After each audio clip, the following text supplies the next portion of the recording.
Hello, I'm Frans Cronje. I work for the Centre for Risk Analysis, and I'm here on behalf of PSG to talk you through the next 45 minutes through our take on where South Africa and the world are headed over the next decade. I'm going to take you through 10 initial steps and then the 11th, the big one, the scenarios, where we tell you where we think the world and South Africa are headed. But to give you a sense of where we're going, we're going to start at number one, and that's the question of the political survival of the ANC. From there, we go to point two, which is public opinion. What are people thinking? What do they want? Where are leanings in the country? How strong is the social fabric? Point three is going to be the broader political trends in the country. How do the political parties stack up with each other? Who's winning? Who's losing? From there, we'll go to the question of structural reform. We'll give you an unambiguous answer. Is the South African government going to introduce the reforms that are necessary for South Africa's rates of growth to rise to emulate those of our emerging market peers? From there will be number five, and that's Eskom, some of the latest data, and we'll be able to give you a firm answer there. From five, we go to six, and that's the economic outlook itself. With the economic picture done, we'll go to living standards. What can you anticipate for people's lives in the country? To complete that answer, we go to point eight, which is the South African school system, the education profile of the country, and what that means for a young person's prospects of participating in the South African economy. Points 9 and 10, we stop off in the global economy. The focus is South Africa. So that's where 90% of what I'm going to talk to you about is going to be. But we need to make one or two little points about how we think the global environment plays out and what the implications for South Africa will be. And with that done, we close for you in point 11, the scenarios. And I hope to give you a clear sense of what to expect from South Africa's next decade. Point number one, the political survival of the ANC. You're looking at charts. You're going to see a lot of charts from me over the next little while. Chart on the left of your screen is polling, and it tests support for the ANC based on a person's age bracket. If you follow my little red laser dot, for people aged 16 to 24, we polled support for the ANC at just over 50% at the end of 2020. Amongst 25 to 34-year-olds, are very much lower, 35 to 49-year-olds, 49%. For people aged 50 and older, very much higher at 54%. We understand those relationships. We've been following this voting bloc, people 50 and older, for the last quarter of a century. And they have great confidence in the ANC relative to younger generations because they appreciate the extent to which the country today is a better place. The younger people don't have that same sense of perspective. And overall now, under the age of 50, for people who will vote in the next decade, we're polling the ANC collectively at just under 50%.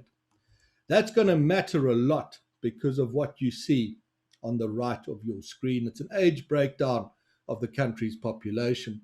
There are 10 million people aged 50 to 80 or older, and there are 32 million people aged 15 or 16 to 49. Much of this above group here is at the point of South Africa's max life expectancy. Future elections are going to be determined in the main by the voting group down at the bottom here. And if you were to run a sort of fictitious election through that group now, the odds are not great that the ANC is going to come out with a national majority. Stay with that theme and start to test where the ANC's weaknesses lie. This is again poll-based, again our information. And we've tested ANC support by a person's employment status. So we find that for people who are unemployed but looking for work, we poll ANC support at about 53%. For people who are unemployed and not looking for work, we've got the ANC very high at about 58%. But for people who do work, whether in the informal sector or in the formal sector, we are polling the ANC now at below 50%. Stay with the theme and test ANC support by the qualification profile of the country's population.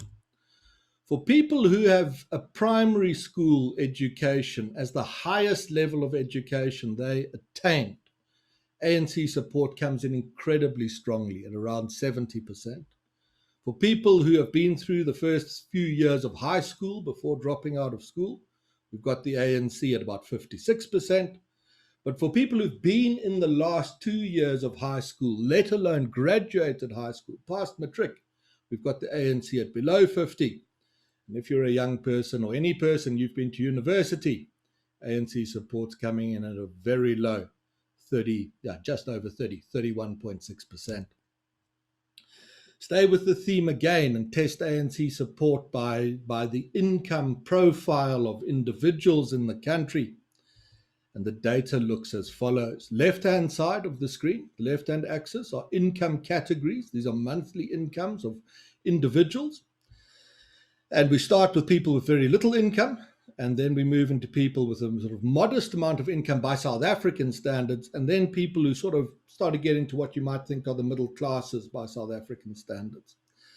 What the data shows you is as you enter that middle class terrain, support for the ANC again slips below 50%, and it falls way down into the 30s and even into the 20s for people in very high income brackets. Test some of our numbers against some other pollsters. I'll show you here some numbers from Ipsos and then compare them to ours. What you're looking at is as follows. The national election result of 2019, and the orange bar is that for the ANC. It got 57.5%. Ipsos tested ANC support in November of 2019, and they put it at 55%. Now, this is important because it's pre-COVID. It's pre the lockdowns and the job losses.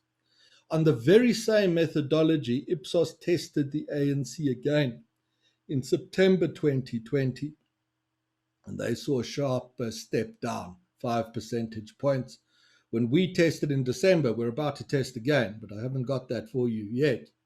We tested on the same level as Ipsos, that we think ANC support continues to be eroded, and it's going to hit that 50% mark either in the 2024 election or in the election of 2029. There's the DA's performance.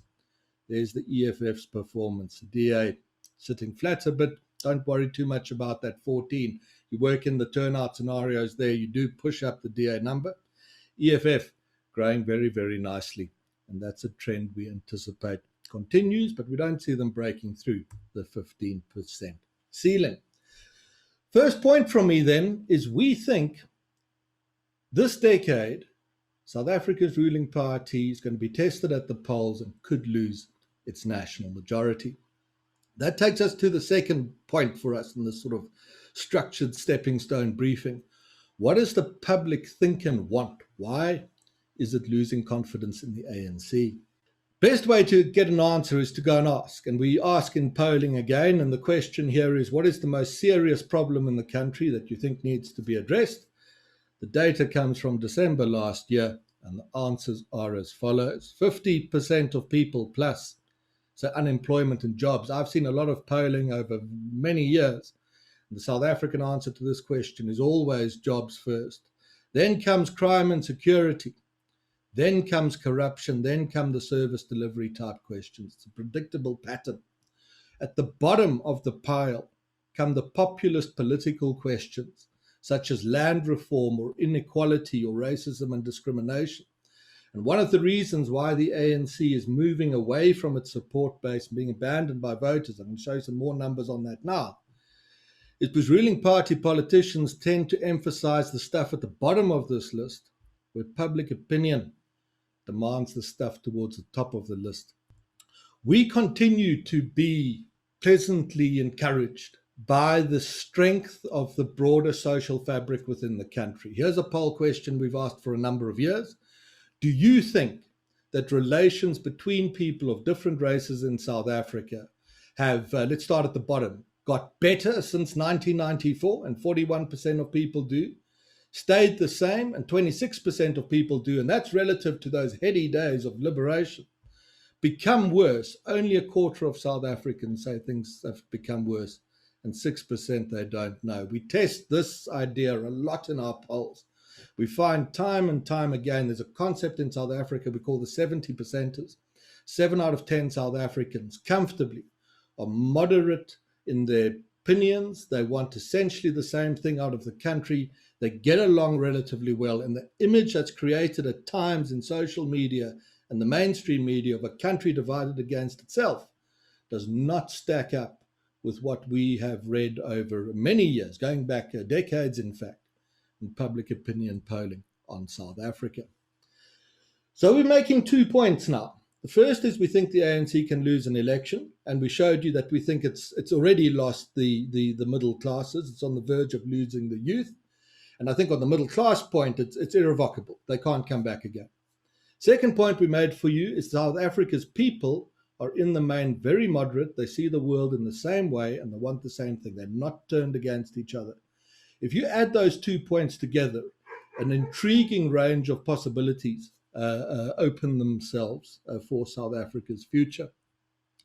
To understand those, let's go to the broad political trends. You're looking at a chart again here. It runs from 94 to 2020. It's a political chart. But to make the politics mean something, I've started it for you with the skyline, which is the rate of growth in South Africa's economy. On top of that, now read off the right-hand axis, you've got support for the ANC in South Africa's 6 national elections. And I'll make 1 point for you here. 2004, as the economic recovery is gaining momentum, the party is 6 percentage points stronger than when Mandela led it to freedom in 1994. Thereafter, on the back of the departure of Mr. Mbeki and the financial crisis and the era of state capture, support is down and down again. Now under Mr. Ramaphosa, 12 percentage points back from what it was at the peak of 2004. Below that, I've got for you this black dotted line. This is the Democratic Alliance in its various guises, and the story is up and up and up and up, but not on the last occasion, 2019. Below them, we've got the EFF. They got just above 10% in 2019. They're polling at, I showed you now, at about 13 to 14. They can probably hold those kinds of levels.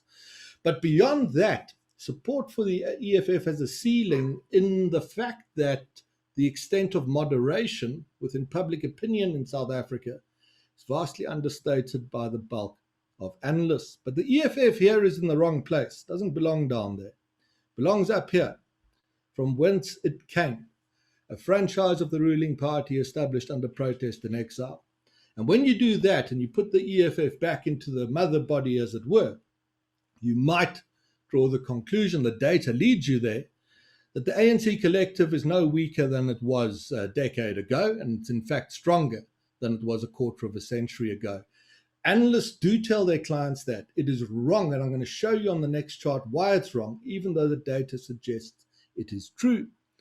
Another misleading insight drawn from the political data happens on this black solid line that I showed you here. This is what happens when we add all the opposition parties together with the official opposition, the DA, and we exclude the EFF. And if you look at that line, you'll think, well, the broader opposition in South Africa is weaker now than it was at the dawn of our democracy. And you might go along with analysts who tell you that there's no real interest in alternatives and there's not much coming in terms of political change. The ANC will stay in charge forever.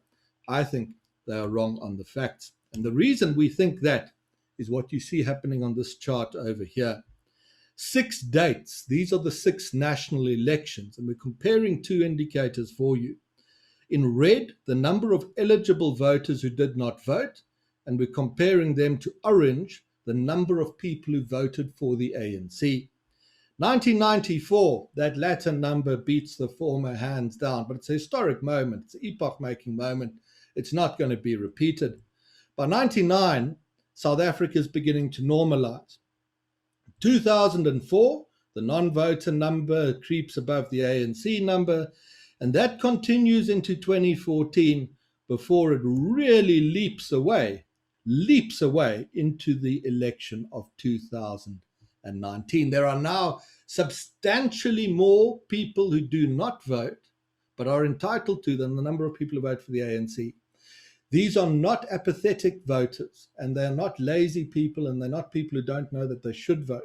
We poll them. These are very politically astute individuals. They're not voting because they don't like what's on offer, but they're moderate in the main, and they are deserting the options that have been made available to them over the past 25 years. And should it happen, and I'll develop this theme as I carry on for you this morning, should it happen that this red category votes again, but votes for something that's not one of the existing players, you turn South Africa around to the extent that the country will move through a transition as significant as what last happened here in the 1980s and the 1990s. And whether that is possible and whether that's going to happen, one of the questions I'm going to answer for you at the end. But we think it's plausible and we think it could happen. And part of the reason we think that is what we see in these poll numbers over here. The question that's asked this time of party supporters is, if your party didn't exist, or if you had a second vote, if you couldn't vote for your party, you had to vote for someone else, who would you vote for? Now, if you're a political strategist and your party supporters ask that question, the answer you want to see is, I don't know. And the reason the person must say, I don't know, is because they're not thinking about this. They're not considering another option. But ask that question in South Africa. Let's start with ANC supporters. Data is amazing. 20%, almost 19% of ANC supporters said if the ANC wasn't around, they'd vote for the DA. 30% say that they would vote for the EFF. 5% say they'd vote for COPE. Within the DA, the extent of this phenomenon is even more pronounced. A fifth of DA voters say they'd go and vote for the ANC. 10% say they would vote for the EFF. And look at the DAs, a death here by 1,000 cuts, how vulnerable it is to the smaller parties nibbling away its vote share. The ACDP at 4, COPE at 4, the Freedom Front at 10. That's Patricia de Lille at 5, and Carter sitting at 5. Inside the EFF, amazing, a third say they would vote for the ANC, but a quarter say they would go and vote for the Democratic Alliance. Our voters are not tied to their parties. They are looking around at alternative options, and if one of those becomes available and that option resonates with what people say they want, go back to our polls, and captures the imagination of young people and that great pool of individuals, mainly younger people who aren't voting, you must be geared for the consequences, because they will be dramatic and they can turn the country in the right direction very, very quickly. Does the government know this, is the question my clients put to me. Is it aware of the risks? Absolutely. It is completely aware of its ability to lose. It's become aware of its mortality. Is it understanding of what needs to be done to save itself? I'd say in the main, yes, is my experience. The third question, is it going to reform? No fence-sitting, unambiguous answer. I don't think it's going to do that. And I want to explain some of the reasons why. Let's start with who's in charge of the ANC. Now, there are various ways you can come up with this. One I share with you today relates to a vote that happened in Parliament a few weeks ago around the public protector. And what I'm showing you on the pie chart here is how the ANC collective, so that's all ANC members of Parliament, and the EFF, I'm going to show them to you now, how they voted on that question. 168 ANC MPs voted for the public protector to be investigated for some other malfeasance. That was the will of the Ramaphosa side of the party. So you might conclude from that you could call these MPs who voted this way Camp Ramaphosa. 62 ANC MPs absconded. They didn't turn up to vote. And you might draw from that the conclusion that they weren't allowed to vote no. So they disappeared, perhaps because they were in the anti-Ramaphosa camp, perhaps. Let's make them, they're 62. The EFF had an interest in maintaining the public protector in place, so they voted with the anti-CR voters. Even with the EFF vote back in the camp, Mr. Ramaphosa still demonstrated in the parliamentary caucus a majority of over 60%. And if you take those EFF voters out, his majority is over 70%. Dismiss the idea he's not in charge of his party. So he's in charge, but I've told you we're not going to get structural reform, and why is that? The reason is that within the senior management of his party, structurally, that is no longer a possibility. What I'm showing you here is a chart, and it's a chart, there it is, of the National Executive Committee of the ANC. That's a sort of chief management committee It's got 80 ordinary members. Now, we did background checks on those 80, and we found that 41 were implicated in allegations, that's all they are, of serious corruption. 8 we found were not implicated at all to the extent that we'd vouch for them. And on 30, it wasn't possible for us to make a call one way or another. And what that means is it just makes it real, the damage that was done by the state capture era in the country. Mr. Ramaphosa presides over a party where probably the majority of the senior management is implicated in malfeasance. And what that means is that party can never green light the mass sweeping prosecutions and cleanups across the political sphere and across the civil service that's needed to turn the quality of governance in the country around. And for that reason, we continue to tell our clients that what we think the anti-corruption strategy will remain is an attempt to chase scapegoats around the countryside, the likes of a Mr. Zuma or a Mr. Magashule, in the hope that this so entertains the media that the public is told that they're fighting the system, they're fighting the corrupt, and they might win, in order to blunt public criticism that nothing is being done. But for all that pursuit, and here and there a scapegoat will be prosecuted and perhaps even sent to prison, but that will never be allowed to translate into mass sweeping prosecutions across the political establishment for the fact that those would ensnare a majority of the leadership infrastructure of the party that would have to greenlight those prosecutions. I've read a few minutes of ANC meetings over the last year. The party emphasizes we must be seen to do something about this because it's so politically damaging. But in practice, they can't greenlight what must be done. So on governance and corruption, what you've seen over the past 3 years remains the mainstay of the strategy. What then about a good question? If that is the case, our politics being the art of the possible, can we reform on a policy perspective to make the country more competitive as an investment destination and grow, even though we remain a little bit corrupt, because there are many emerging markets that are both corrupt and relatively high growth economies? Our answer on that is no. And the reason is this chart. This time it's the cabinet. And what we've done here is it's percentages of full cabinet ministers. We've judged, based on the track record of the individuals and our understanding of those individuals, what proportion of cabinet ministers in red are pro-fundamental sweeping reform. It's a very low number. It's 3%. 16% we think are open to reform. But a majority of the cabinet, 80%, we think are dogmatically opposed to reforms. Now, what does reform mean? Our benchmark is policies that, if they were introduced and the global economy played along, would assure South Africa of, towards the end of this decade, emulating the growth rates of the world's most competitive emerging markets. But let's sum up quickly. Number one, we think the ANC can lose. Number two, we think the country is in the main moderate. Number three, we don't think any of the existing political players are the game changer. But we do see that the biggest political movement in the country is no longer a political party. It is that block of non-voters that are looking for something better. And the great question is, will that something better come along? The ANC, our call is not going to change itself in order to mitigate. It's not going to reform to mitigate the risk that it gets knocked out of the political game by a newcomer. Takes us to 5, Eskom and its implications. You see on your screens where my little red dot is 2020/3. That means it's the third week of 2020.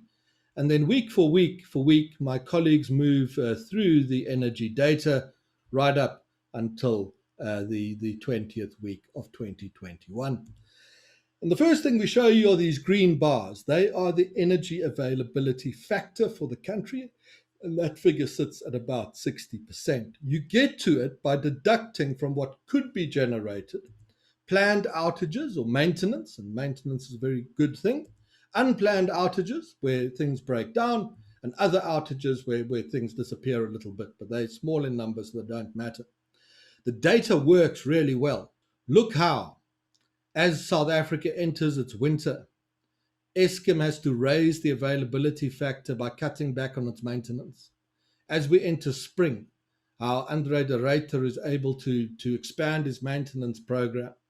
Look here, he had a very bad week. That was week 52, 53 last year, where unplanned breakdowns accelerate week after week, forcing Eskom to suspend its maintenance programs in order to keep the availability factor at around 60%, where it's been over the past year. And maybe you think, you look at that, he is holding the line. And I think the rate is holding the line within Eskom.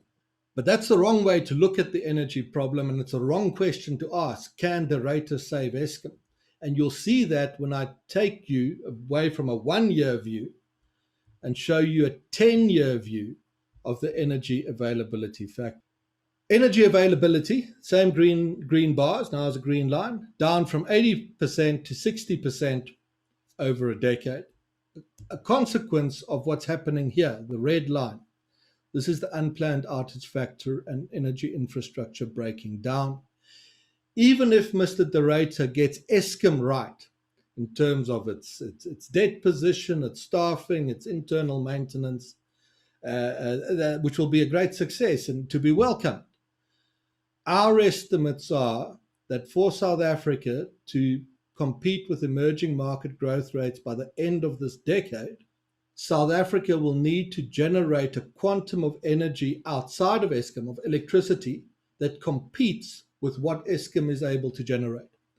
And that means an enormous investment, far beyond anything that is currently on the table for private energy production. Go from there to the economic outlook and the implications. You're looking at a chart here, 2005 to 2023, and I show you the forecast growth rate delivered by the finance minister in his budget speech in Parliament in February of each of those years. And there was a time when our finance ministers were becoming more optimistic. We mustn't forget that when I tell you how things could play out later on. They became more pessimistic over the last decade or so. This is Tito Mbowene's number for 2021. Might come in a bit higher than that, but it doesn't matter. It's a low base effect number. What matters is that his next two numbers are down, 2022 and 2023. And in fact, that 2023 number is the lowest figure put to paper in the budget by South African Finance Minister since 1994. And that is a smoking gun for our analysis. No one is better positioned to know whether the prospects to clean up state capture are plausible, whether policy reform is coming, and whether Eskom is going to be fixed than the finance minister himself. And in this number, we're sending a message to say that he doesn't think those things are going to happen, because if they were, there would be no grounds for South African finance minister to put such a low number to paper in an era where emerging markets, if the global economy performs, are going to be averaging growth rates 3 times higher, between 4.5% and 5%. More interesting is what happens when I put the actual figures delivered in the year in question onto the chart for you. They're the orange ones. And initially, as we start the chart, the margin of error is about 20%. So we're actually too pessimistic in our budget estimate. That changes into the state capture years, and we start to reach a point that becomes a bit silly, where the forecast figure and the actual are so far apart that a forecasting error can't explain that. This was an era of talking up the economy to a point that it puts the credibility of the Treasury on the line. Mr. Mbowene is not going to put his credibility on the line, so he's giving us a far more honest figure, this 1.6 number here. A number to tie everything together that comes back exactly to the growth ceiling that we think South Africa's electricity supply constraints will enforce on the country's economy over the next decade. So if you come across an economist telling you he thinks we can move to 2 to 3 or 4% growth, question to put to him is, how does he square that with the country's energy and electricity prognosis? How much supporting evidence is there for our medium-term downside growth view? It's considerable. And the best of it is perhaps this. It's the growth rate of the country's economy over the past 6 decades, 1960 to the present. In order to show you this black solid line, that's the lead indicator, Composite index developed by the central bank. And what matters on the lead indicator is its trajectory. If it's rising, it has for 60 years, with near precision, predicted the trajectory of the country's economy. If it's falling, the contrary. Its level doesn't matter. It's trajectory that you must watch. Since before the global financial crisis, the indicator has been flat. And that is a very powerful piece of evidence to suggest that the medium-term growth picture for South Africa probably is not going to look terribly different from that of the past 3 to 4 years. Consequence of which is that the South African government starts to run out of money. You're looking here at the growth skyline from 93-94, and across it we plot for you in black off the right-hand axis revenue as a share of GDP, and in pursuit revenue of government expenditure as a share of GDP, and compare the picture of the state capture decade to that of this window, 2006-7-8, when under Mbeki and Manuel we recorded a budget surplus. The post Zuma era window became alarming, and the finance minister suggests now in his 3-year outlook that he can cut expenditure by 5 percentage points of GDP in order to reduce the budget deficit, close the mouth of the crocodile. The difference between the black line and the red line is the extent of the country's budget deficit. And given that this cut in expenditure must affect social grants and the growth potential of the economy and the wages of civil servants, and must be done in the run-up to an election that the ANC could potentially lose, I think it's going to be very difficult to nail those spending cuts. It is in any event completely the wrong approach. An austerity program to address a deficit brought about by low growth as a consequence of fundamentally hostile policy, it doesn't hang together. You can't save your way out of a low growth crisis of this nature. What does a deficit then mean for where we're going? Let me move my camera up to here, see if that works. Yeah, no. This is we start in the early years of the Union of South Africa. It's 1913. And we go out to the minister's 2023 deficit projection, 110 years, more than that, of economic data. And the point we make is that even if he pulls off the expenditure cuts that are projected, and he'll certainly be aided now in that by commodity prices, that might even make it possible, perhaps at a stretch, the deficit will remain at depths that have only been recorded on 3 previous occasions. In the 80s, as apartheid collapses under the weight of its contradictions in the aftermath of the twin 1985 events of the Rubicon speech and Chase Manhattan calling the loans. Prior to that, it's here. It's the Second World War. And the deficit here is symptomatic of the pain and frustration in the country that was important in explaining the defeat of General Smuts in 1948, and prior to that, the First World War.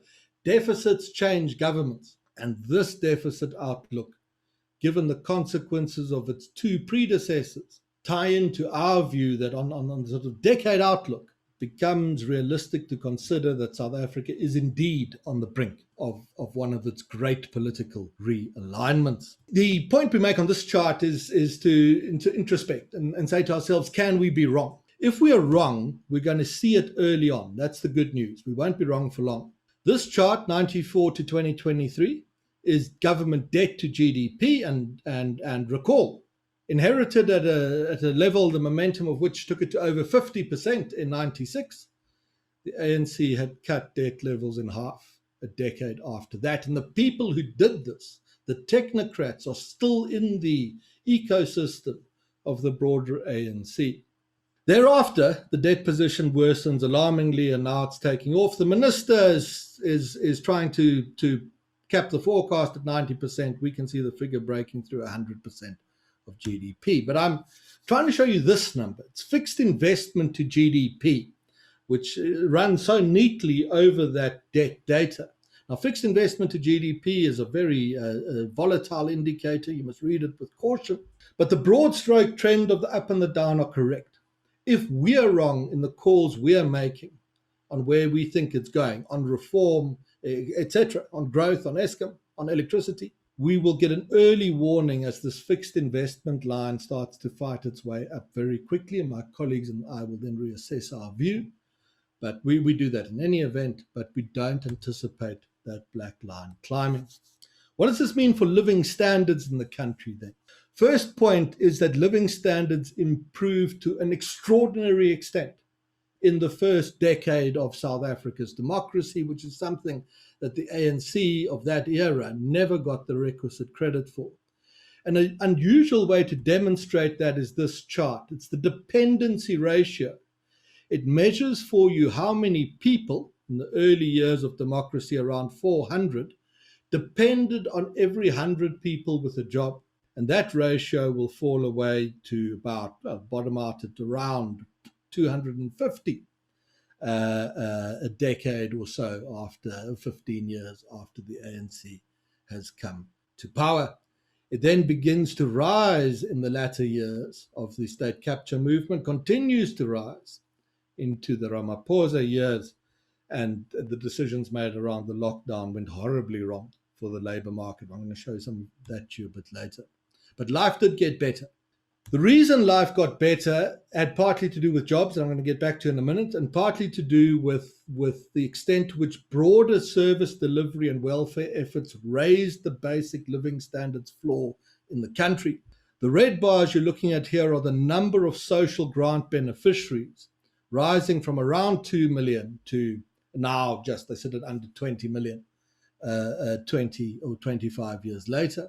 Compare that to the number of people with a job. Make a first point. When Mbeki leaves, the number of people employed is just over 14 million, which is roughly just less than double of what it was when the ANC came to power. So jobless growth is a myth. We actually created jobs at quite a rapid clip in the first decade after 94. Into the second decade, I must move my camera box again, there it goes. Into the second decade, job growth slows, and in fact, late last year, and it's true into the first quarter of this year, there are less people employed in South Africa than was the case more than 10 years before. What needed to happen in the second decade is the number of people with jobs doubled again. And if that had happened, our unemployment rate would be far closer to the kind of emerging market norms that it needs to be than where it is. And had that happened, the impression of these very high degrees of welfare dependency would fall away. We don't actually think there is a welfare dependency problem. It appears that way because there is such a serious labour market problem. And to show you the seriousness of that problem, I'm going to show you an indicator here called the labour market absorption rate. And what the absorption rate measures is what proportion of working age people have a job. People, not working age people. What proportion of people? I must talk to one of my analysts. Either people or working age people, but what proportion of them have a job doesn't matter, because I'm going to show you the international comparison now. In the fourth quarter of last year, and we start with the provinces from the Eastern Cape through to the Western Cape and then South Africa, and then some international comparisons, our labour market absorption rate was sitting at 40%, under 40%. EM peers are comfortably 20 percentage points above that. And in fact, for a country like South Africa, we think the figure should be 25 percentage points higher, if not 30 percentage points higher. Into the second quarter, the pattern repeats itself, of course. In some provinces, such as the Eastern Cape, the figure is below 30%. It is staggering. There are not other societies that demonstrate these levels of economic exclusion. And yes, the data does include people working in the informal sector. So you have this tension in South Africa of living standards that did increase, of service delivery efforts and welfare efforts that did more to do that than the ANC is credited with. Service delivery on the whole, I don't have a chart on that, I think, for you today, but I'll give you a sound bite that in the first decade, 10 formal houses were built in South Africa for every shack that was newly erected. So banish the idea that service delivery efforts were in the main utterly hopeless over the past a quarter century.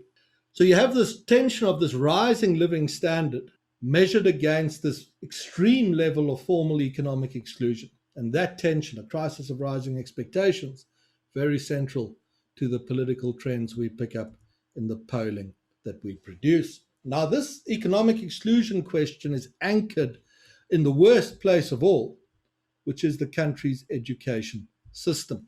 What I'm going to show you here is the progress of a school child through their education career. And I'm going to do it as follows. We start with the grade 1 class in 2008. There were 1.1 million kids in that class. 12 years later, they will become the grade 12, the same kids, same cohort, the grade 12 class of 2019. But 500,000 of them have dropped out before they got there. Only 500,000, or less than half of the original group, would write their exams for matric. 400,000 pass, 186,000 nominally well enough to go to university. Less than 50,000 kids are passing maths in high school with a grade of 50% or higher. And that matters because of what you see on this chart. It's the labor market absorption rate again, this time only for South Africa, and segmented by your highest level of education, and done for the fourth quarters of last year and the first quarter of this year. And what you see is there's one skyscraper with an absorption rate that's at that 70% mark that I told you is where South Africa needs to be. And that's for people with a post-school education. But if you've graduated high school in South Africa, completed secondary, your absorption rate is sitting at below 50%, below 50. It's nearly on 40. It should be sitting at 65%. Tie that insight back to what I showed you about youth opinions towards South Africa's ruling establishment and the influence of that youth in future elections. And I just remind you of the thesis I'm going to explore with you today. That's the end of South Africa for us. We're going to get back to it in the scenarios. Into the short, medium term, perhaps beyond that, the picture actually is looking very good. This is from the first quarter of last year.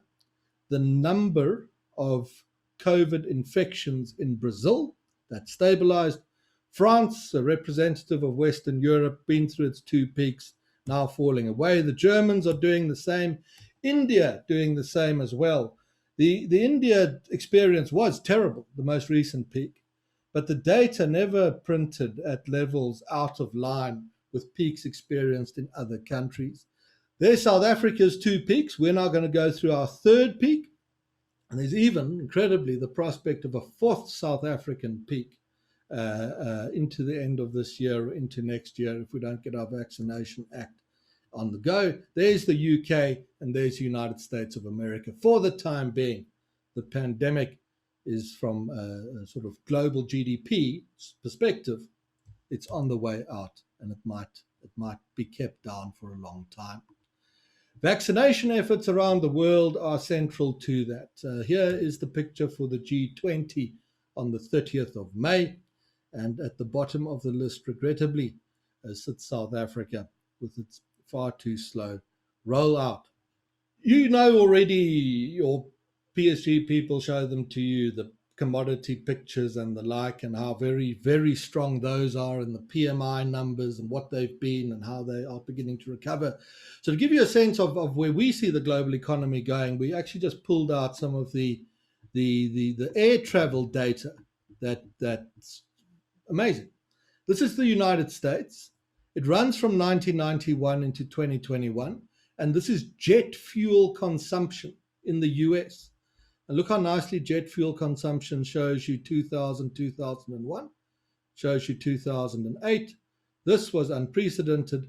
The numbers fighting its way back very strongly now.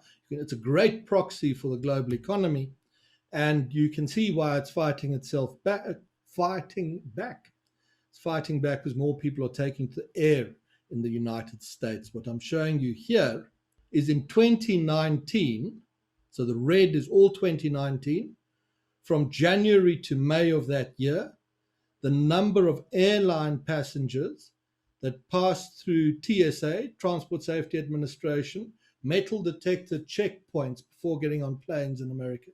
That's 2019. 2020 is coming up next. Great data. Look at that. It's right on there, and then bang, there are the lockdowns, and it disappears. 2021, is fighting its way back to where it was in 2019. So the available data points to the strong short-term outlook and perhaps medium-term outlook, and we think that's real. But we're worried about the longer term. And one of the reasons we're worried is this very unusual chart that you might or might not buy into.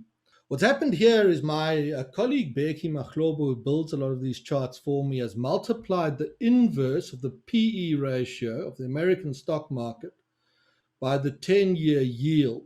So as you get, in a sense, the stock market yield multiplied by the treasury yield. And the effect of that, if you do that from 1990, is to produce a number now that is extremely low and points, therefore, to a rather expensive world. That worries us a bit more when we go into the question of, well, we were actually hunting for the explanation for the political divides in the Western world. It worried us more when we got into the question of the dollar. Now, this data runs from 1917 to 2021, and what we're tracking is how quickly did the quantum of dollars in the world double. This scale is a doubling scale. How fast do things double? The trend line looks as follows. The first doubling takes 20 years into the late 1930s, twice doubling in the Second World War, which is sensible, makes sense, war bonds. That liquidity is absorbed in the 1950s, but from 1961 to 71, and then roughly every decade thereafter, the same trajectory, the number of dollars in the global economy is doubling. Becky then went on and built the following chart for us. And he took that quantum of dollars and divided it by American GDP to produce a ratio of sorts. His chart looks like this. The high growth of the post-Second World War years, we do this chart from 1948, saw that ratio fall right onto a window, a moment. It's 1989. It's the fall of the Berlin Wall. Whereafter, the ratio began to rise as dollar creation was increasing at a level faster than economic growth in the United States of America, and the printing of late has taken that ratio back to a level that we last experienced at the end of the Second World War. And the consequences of this were social and political, and brought about the deep cleavages in the US and the redrawing of the political map of Europe. And the implications for South Africa, which I'll get to in a minute or two, will be just as profound. Staying with the post-World War years, 1949 to 2020, we compare on the doubling scale again, household wealth in the United States of America to nominal GDP. And the two indicators have wrestled with each other right up to that moment I mentioned for you, 1989, and the end of the Cold War. From that moment, we think the world enters the fourth of what are now 4 eras of stimulus. The US financing the trade deficit of its new trade partners with dollars that boomerang back into America. That takes us through the 1990s, then the bailouts of the crises of 2000, 2001, 2008, and the latest bailouts. And those dollars move into inflating asset prices, while nominal GDP is relatively left behind. That gap opening between asset prices or asset wealth and what you might call Main Street America, we think bred this sense of unfairness and resentment that resonated with the social movements that were built in the US over the past decade, became so prominent with the killing of George Floyd and brought about those great American divides. And that the same phenomena and the political changes it's brought about, you'll see it starting to play out in other parts of the Western world. And what concerns us is that the prescription remains the accelerated creation of dollars whilst governments move into an increasingly protectionist mode in the West that might undermine their overall levels of competitiveness off a base that we think is in fact relatively expensive, even though you might say that the ratio between stock market and bond yields hasn't moved. If you do multiply them together, like Becky said, you do get this very expensive world. Conclude the story here. 1971 to 2020, this is the federal funds rate, interest rates in America, and the Americans have been trying to lift rates, and each time they do that, they get themselves into crises, and rates have to be kept lower for longer than in any preceding period. And now we're in this current period over here.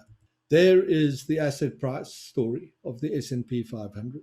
And it worries us what the consequences of a future rate hike brought about by whatever means could be for the global economy, in the sense of being a shock. Remember, I'm briefing you on South Africa. So why did I go through this global stuff to get here? The reason is this. The great South Africa risk now is that into the medium term, the view crystallizes that the South African government is not going to move firmly towards reform, which is our call. The view also begins to crystallize that there's growing uncertainty because it's not clear that the ruling administration will win an election. So we've become a volatile, high-risk destination, sufficiently so perhaps, given our deep deficits and high unemployment figures, that we become to be classified as one of the most fragile of the global fragile emerging markets. If you're that at the moment of a great global shock, the consequences for you can be very harsh. And that is the great South Africa risk now, that our slow reform exercise and weak fundamentals intersect with the next global shock, and we suffer the consequences thereof.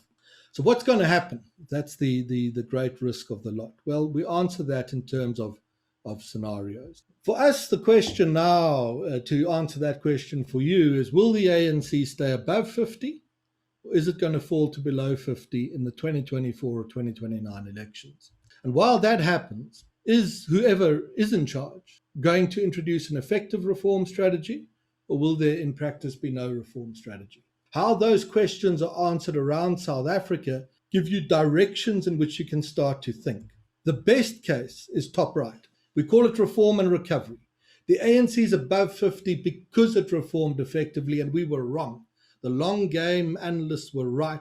There was a long game. The sweeping reforms are on the way, and we will be fine. I'll show you some detail and then I'll close for you.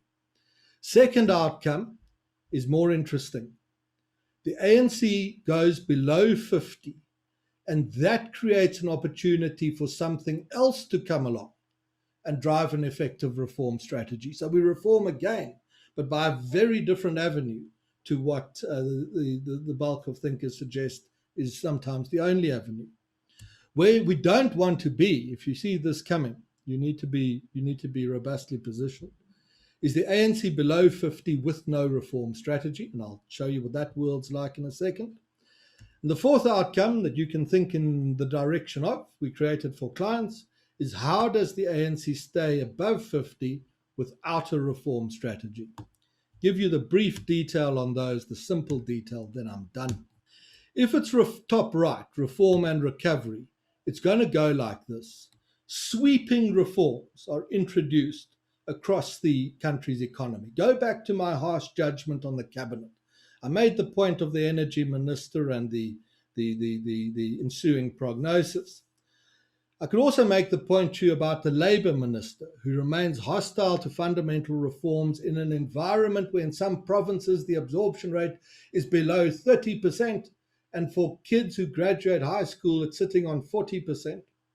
I can also go on and make for you the example of an education system where 5% of the kids get a good maths pass in matric, but is led by an authority and a cabinet that remains very hostile, I assure you, of the types of education policy reforms to turn things around.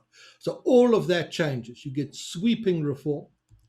As a consequence, growth observations and forecasts on good ground start to drift up to an average of around 5% by the end of the decade, and then debt peaks and the currency strengthens on its own merits this time, not extraneous factors. And things look very good. The economic recovery sees living standards rise again, and that relationship between rising living standards and ANC support. You'll recall that I showed you in 2004, the party was even stronger than when Mandela had led it. And I went on to show you some of the reasons. The rollout of this expansive welfare program, the doubling of the number of people in employment. I made the point about housing and how that had been far more effective as a proxy for services broadly than the ANC had been credited with. That will repeat. Therefore, confidence in the ANC will again rise. These are well-established relationships in South Africa. The ANC's got a reasonable majority in 2024. It's growing into 2029, and you'll say that you guys, your sense of where it was going was wrong, but you did indicate what would happen if you were wrong. Bottom right is an environment I'm far more inclined to move to myself in terms of probabilities. It's a loss for the ANC and then a reform process. And it goes like this. Reforms are delayed. The ANC majority is below 50%. We get into 5 years of an unstable coalition. And then the funding emerges, because money and politics go together, as crass as it seems. It's absolutely true. To build a new political movement, positioned centre-right, exactly where the ANC of the Gear era was, which really was its golden era, even though it was widely criticised by activists on the left. It delivered spectacularly successful results relative to anything South Africa has experienced in the 50 years before that, or in the decade thereafter. That new movement, which will contain some of the technocrats that pulled it off the first time around, you'll recall I emphasised the debt position being cut in half in 13 years under the ANC. They drive the reforms. Growth, debt, jobs and living standards recover into 2030s. You're in for an enormous window of volatility and a complete political realignment, and perhaps a global asset price contraction in the middle of all of it. But hold tight, because on the backside of that, the outlook into the 2030s becomes very strong. Where you don't want to be is here, bottom left. What's going to happen then is reforms are delayed. The ANC is below 50. That's reunification with the populists of the EFF. Expropriation across the board. Those policies are not geared at land reform. They are geared at plugging spending gaps by seizing the deep pools of capital that exist across the country's economy. Debt and the deficit blow out. Living standards collapse. Civil rights gone. Skills flight. It's a nasty place to be, but it's not. I don't have time to go into all the detail. It is not assured at all that the reunification of the ANC is on the cards after the ANC has been defeated. And the reasons for that. Lastly, top left, the ANC is in charge. There's been no reform. How did that happen? Reforms are not adopted. Economic exclusion deepens. The ANC capitalizes on that exclusion to hold its majorities. Poverty and desperation become its asset. Now here I go back one more time to a chart I showed you. Early on, I showed you political support by labour market data, by unemployment status. And I showed you that for people who did not have a job and had stopped looking for work, the most desperate person, ANC support was pretty strong. That worries us. And it worries us because it's at odds with what we've observed for 20 years, where the living standards and economic recovery after 1994 shored up ANC support, and the decline in economic performance in the second decade, the decade to today, saw ANC support fall away. The reason that happened is aspirations.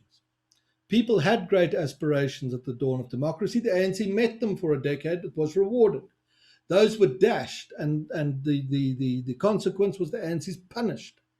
But if you become a country that's so poor and desperate, the type of person who don't have a job, and you're not even going to look for one because you know you're not going to find one, you lose the luxury of aspirations. You become literally hungry, and hungry people can support populist movements, and that is what happens in this case. But it only worked for us if at the same time the opposition floundered and nothing new was created. And then we just significantly underperform our EM peers. But this last one is really a holding pattern before we get into the others. That is it from me. If you need to know anything more about us, talk to us through your PSG people. We do a vast number of things. Thank you very much for listening to what we have had to say.